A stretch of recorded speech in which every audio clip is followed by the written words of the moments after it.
नमस्कार मित्रों, आज हम आपके लिए लाए हैं मुंशी प्रेमचंद जी की कहानी कौशल। पंडित बलराम से उनकी पत्नी माया काफ़ी समय से एक हार की मांग कर रही थी।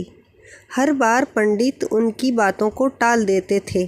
कभी अपनी पत्नी से यह नहीं कह पाते थे कि उनके पास हार खरीदने के लिए पैसे नहीं हैं। वो हमेशा कहते, घर में हार रखने से चोरी हो जाता है। ऊपर से हमेशा जोहरी हार के दाम को बढ़ाकर ही बोलता है। इन गहनों को खरीदने से किसी तरह का फ़ायदा नहीं होता है। बस कुछ देर के लिए सजने संवरने के लिए काम आने वाले हार से इतनी मुसीबत आती है तो इसे खरीदना बेकार ही है।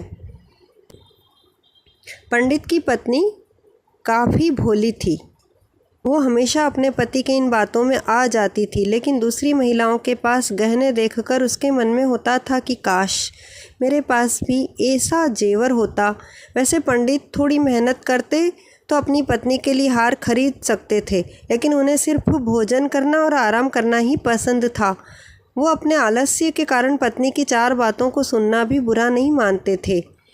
एक दिन बच्चों को पढ़ाकर पंडित घर लौटे तो देखा उनकी पत्नी के गले में वही हार है जिसकी मांग वो लंबे समय से कर रही थी। हार देखते ही उन्होंने पूछा, अरे इतना सुंदर हार तुम्हारे गले में कैसे आया?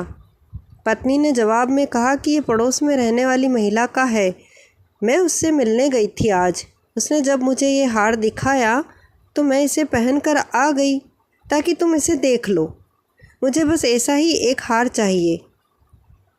पंडित बोले, पगली, तुम किसी दूसरे का इतना महंगा हार लेकर आ गई हो। अगर चोरी हो गया तो ये बनवाना ही पड़ेगा और बदनामी होगी जो ऊपर से वो अलग। पंडित की पत्नी कुछ सुनने को तैयार नहीं थी। उसने बताया कि ये 20 तोले का हार है और मुझे भी बिल्कुल ऐसा ही हार चाहिए। पत्नी की जिद सुनकर पंडित को घबराहट होने लगी। तभी पत्नी बोल पड़ी, जब सारी महिलाएं ऐसे हार पहनती हैं तो मैं आखिर क्यों नहीं पहन सकती? गुस्से में पंडित बोल पड़े, सब लोग कुएं में कूदेंगे तो क्या तुम भी कूद जाओगी? ऐसा नहीं होता है कि जो दूसरे करें उसे हम भी करें। फिर पंडित ने दिमाग लगाकर अपनी पत्नी को बताया कि देखो, इस हार की कीमत आने वाले समय में घट जाएगी। अगर आज इसे मैंने 1000 में लिया तो 1 साल बाद यह 600 रुपये का हो जाएगा और फिर 5 साल में इसकी कीमत सिर्फ 300 ही रहेगी। यह काफ़ी बड़ा नुकसान है। इसे सहकर मैं हार नहीं खरीद सकता। तुम जल्दी से इस हार को वापस कर दो। इतना कहकर पंडित घर से बाहर की ओर चले गए। उसी रात माया ने एक चोर को अपने घर में देखा। वो चिल्लाने लगी। जब पंडित ने कहा कि क्या हुआ तो वो बोली, मैंने अभी एक परछाई को देखा है। वो घर के अंदर गया है। वो पक्का चोर है। पंडित ने जल्दी से अपनी छड़ी और लालटेन पत्नी से मांगी। पत्नी ने कहा कि मैं डर के मारे उठ ही नहीं पा रही हूँ। तभी बाहर से कुछ लोग आ गए। उन्होंने पंडित से पूछा, क्या हुआ? घर में चोरी हो गई है क्या?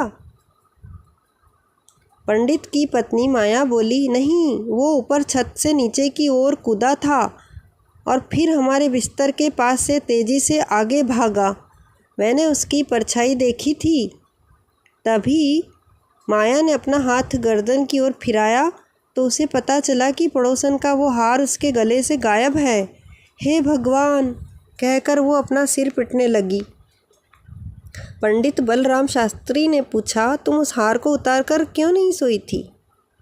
सहमी सी आवाज़ में माया बोली कि मुझे क्या पता था कि आज ही घर में इतनी बड़ी मुसीबत आ जाएगी। तभी पंडित ने कहा, कहता था ना मैं कि जेवर सब मुसीबत ही लेकर आते हैं। अब समझ आया तुम्हें या नहीं? पंडित के पड़ोसियों ने तब तक पूरा घर छान मारा, लेकिन कोई चोर नहीं दिखा। छत पर भी देखा पर कुछ हाथ न लगा। एक पड़ोसी बोला, लगता है किसी जानने वाले ही ने ये काम किया है।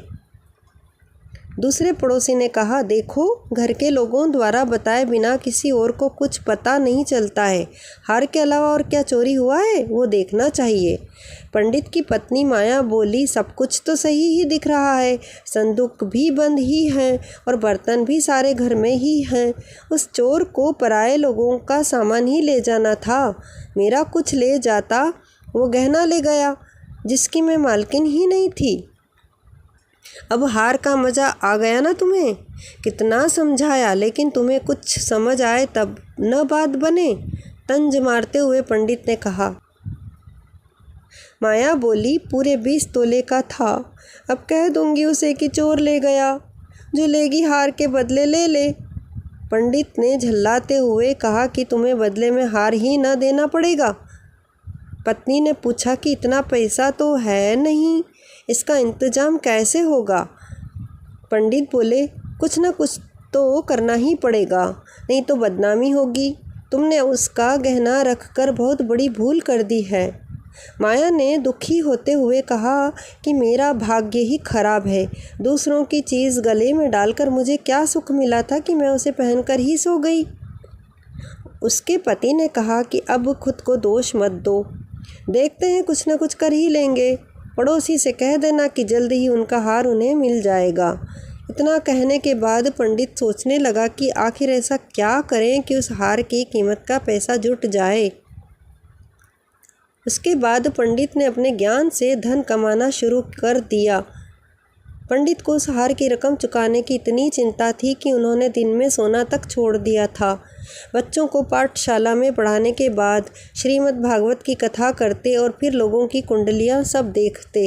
इतना करते करते देर रात तक जागते और फिर सुबह पाठशाला में बच्चों को पढ़ाने के लिए चले जाते। इस तरह दिन रात एक करके उन्होंने 6 महीने तक किसी तरह से उस हार की रकम जीतना पैसा कर लिया। जैसे ही हार की रकम पूरी हुई, पंडित सीधे ठीक वैसा ही जेवर खरीद कर ले आए और अपनी पत्नी के सामने रख दिया। पंडित की पत्नी माया पहले तो हार देखकर बहुत खुश हुई। फिर उसने पंडित से पूछा कि आप गुस्से में दे रहे हैं क्या ये हार? जवाब में पंडित ने पूछा, गुस्से और नाराज़गी जैसी क्या बात है? उसका हार हमारे घर से गायब हुआ था तो उधार तो चुकाना ही होगा ना। इतना सुनकर पंडित शास्त्री की पत्नी बोली, नहीं, ये उधार नहीं है। पंडित ने कहा, चलो उधार न सही, बदला तो है ना, जाओ उसे ये दे आओ। उसकी पत्नी बोली, नहीं नहीं, ये बदला भी नहीं है। गुस्से में पंडित ने पूछा, अब तुम ही बता दो कि क्या है ये। पत्नी माया ने कहा कि यह आपकी तरफ से मुझे दिया गया तोहफा और निशानी है। उस रात हार चोरी नहीं हुआ था, मैंने तो बस ऐसे ही शोर मचा दिया था। हैरान होते हुए पंडित ने सवाल किया, सही में? माया ने कहा, हाँ सच में। पंडित ने फिर सवाल पूछा, तो तू मेरा कौशल देखना चाहती थी? जैसे ही पत्नी ने जवाब हाँ में दिया, पंडित बोले, तुम्हें कोई अंदाज़ा नहीं है कि इस कौशल के लिए मुझे क्या सब मूल्य चुकाना पड़ा है। पत्नी ने मासूमियत से पूछा, 600 से भी ज़्यादा क्या? पंडित ने भारी मन से कहा, हाँ बहुत ऊपर। इस कौशल के लिए मुझे अपनी स्वतंत्रता तक को कुर्बान करना पड़ा। इस कहानी से वास्तव में प्रेमचंद जी यह शिक्षा देना चाहते थे कि वास्तव में इंसान आलस्य के कारण अपनी जिम्मेदारियां पूरी नहीं करता है या फिर अपने भाग्य को कोसता है। यदि वह ठीक समय का अच्छे से मैनेजमेंट करके अपने हर काम को पूरा करे तो न केवल वो अपने शौक पूरे कर सकता है बल्कि उसे दूसरे के लिए भी कुछ करने का मौका मिलता है और साथ ही साथ उसका मान सम्मान और प्रतिष्ठा में भी वृद्धि हो जाती है। इस कहानी को यहीं पर विराम दे रहे हैं और आगे भी आपके लिए इसी तरह की अच्छी अच्छी कहानियाँ लाते रहें हम। इसके लिए आप हमारे इस वीडियो को लाइक कीजिए, चैनल को सब्सक्राइब कीजिए और साथ ही साथ अपने दोस्तों को भी शेयर कीजिए और बेल आइकन का बटन प्रेस कर दीजिए जिससे हमारे आने वाले हर वीडियो की नोटिफिकेशन आपको सबसे पहले मिल सके। कहानी सुनने के लिए बहुत बहुत धन्यवाद। Thank you.